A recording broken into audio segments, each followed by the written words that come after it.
Have you heard of a man who claimed to be Jesus Christ's brother and led one of the history's deadliest rebellions? Xiuquan, the leader of Taiping Rebellion, shook China from 1850 to 1864, leading to millions of deaths. What happens when faith breaks under pressure? When empire collapses and beliefs become weapon? 19th century China was bleeding, defeated by foreign powers, crushed by famine and corruptions, and from this wound a man rose, Xiuquan. He was born in 1814, a poor village scholar. Under Qing dynasty, passing an imperial exam meant life, but Hong failed in that exam, failed again, and he failed again. After one final defeat, his body collapsed and his mind fractured. He saw visions, an old man with golden beard and a young figure commanding divine. Years later, Western missionaries' tracts reached his hands. Christian words translated the fractured. Suddenly, the visions returned with meaning. The old man was God. The young one was Jesus Christ.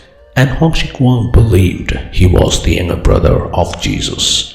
And he believed that he was sent to purify China. He never read Bible fully, but he corrected it.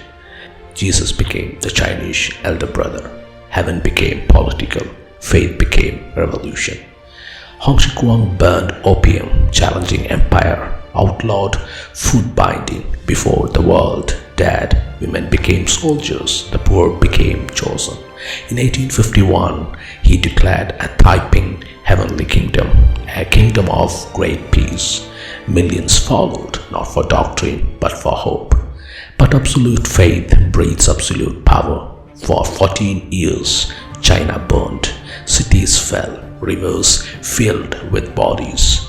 20 to 30 million dead, one of the bloodiest war in human history. At the end, Hong ruled in isolation, issuing divine decrees while his kingdom collapsed.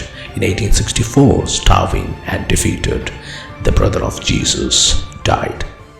So who was Xiuquan? A prophet? A madman? Or a man who shaped by colonial violence and despair? History tells us one thing pretty clear. How Jesus is viewed over centuries can never be absolute, rather relative. People's context made them to embrace Jesus or any belief system differently. It could be the context of colonialism or racism, fascism, or in India, that is casteism. History answers softly. When suffering collides with resistance and revolution, the price is always human lives. It could be crucifixion or persecution.